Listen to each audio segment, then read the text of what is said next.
Clip number 837۔ اس clip میں قرآن پاک کی سورہ طٰہٰ کی آیت نمبر 126 سے 128 تک کی تلاوت، ترجمہ اور تفسیر قرآن صراط الجنان آپ سماعت فرمائیں گے۔ بسم اللہ الرحمن الرحیم۔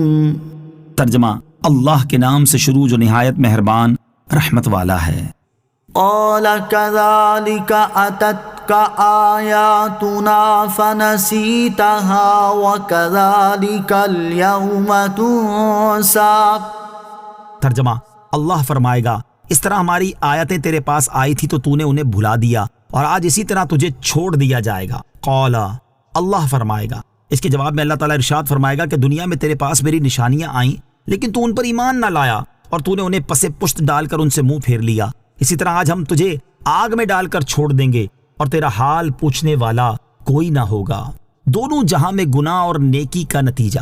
اس سے معلوم ہوا کہ جیسے گناہ کا عذاب دنیا اور آخرت میں پڑتا ہے، یوں ہی نیکی کا فائدہ دونوں جہان میں ملتا ہے۔ جو مسلمان پانچوں نمازیں پابندی سے جماعت کے ساتھ ادا کرے، اسے رزق میں برکت، قبر میں فراخی نصیب ہوگی اور پل صراط پر آسانی سے گزرے گا، اور جو نماز کا تارک ہوگا اس کی کمائی میں برکت نہ ہوگی، چہرے پر صالحین کے آثار نہ ہوں گے، لوگوں کے دلوں میں اس سے نفرت ہوگی، پیاس اور بھوک میں جاں کنی اور قبر کی تنگی میں مبتلا ہوگا اور اس کا حساب بھی سخت ہوگا۔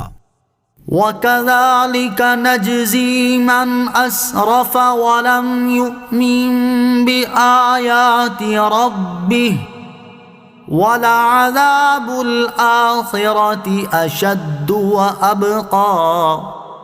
ترجمہ: اور ہم اس شخص کو ایسا ہی بدلہ دیتے ہیں جو حد سے بڑے اور اپنے رب کی آیتوں پر ایمان نہ لائے، اور بے شک آخرت کا عذاب سب سے شدید اور سب سے زیادہ باقی رہنے والا ہے۔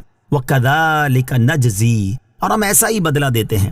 ارشاد فرمایا کہ ہم اس شخص کو ایسا ہی بدلہ دیتے ہیں جو اپنے رب کی نافرمانی کرنے میں حد سے بڑھ جائے اور اپنے رب کی آیتوں پر ایمان نہ لائے، اور بے شک آخرت کا عذاب دنیاوی عذاب کے مقابلے میں سب سے شدید اور سب سے زیادہ باقی رہنے والا ہے۔ لہٰذا جو اللہ تعالیٰ کے عذاب سے نجات پانے اور اس کا ثواب حاصل کرنے کا ارادہ رکھتا ہے تو اسے چاہیے کہ وہ اللہ تعالیٰ کی اطاعت کرنے میں آنے والی دنیاوی سختیوں پر صبر کرے اور دنیا کی نفسانی خواہشات اور گناہوں سے بچتا رہے، کیونکہ جنت کو مصیبتوں سے اور جہنم کو شہوتوں سے چھپایا گیا ہے۔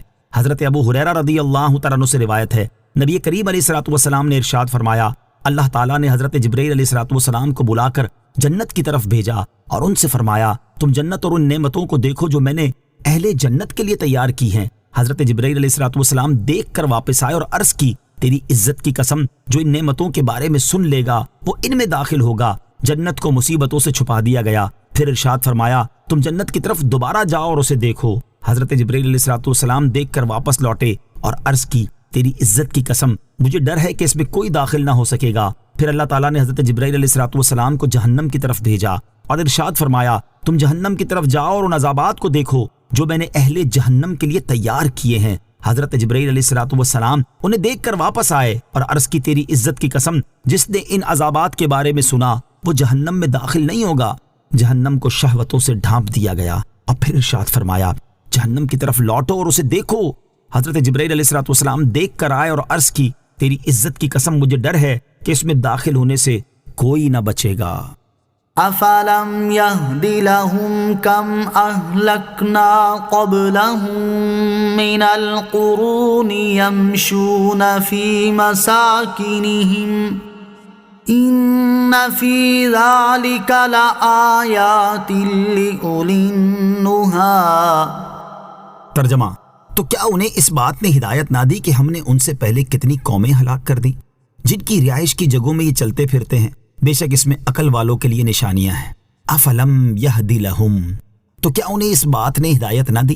ارشاد فرمایا کہ کیا کفار قریش کو اس بات نے ہدایت نہ دی کہ ہم نے ان سے پہلے رسولوں کو نہ ماننے والی کتنی قومیں ہلاک کر دیں جن کی رہائش کی جگہوں میں یہ لوگ چلتے پھرتے ہیں اور اپنے سفروں میں ان کے علاقوں سے گزرتے اور ان کی ہلاکت کے نشان دیکھتے ہیں۔ بے شک سابقہ قوموں کو عذاب کے ذریعے ہلاک کر دینے میں ان عقل والوں کے لیے نشانیاں ہیں جو عبرت حاصل کریں اور یہ سمجھ سکیں کہ انبیاء کرام علیہ الصلوۃ والسلام کی تکذیب اور ان کی مخالفت کا انجام برا ہے۔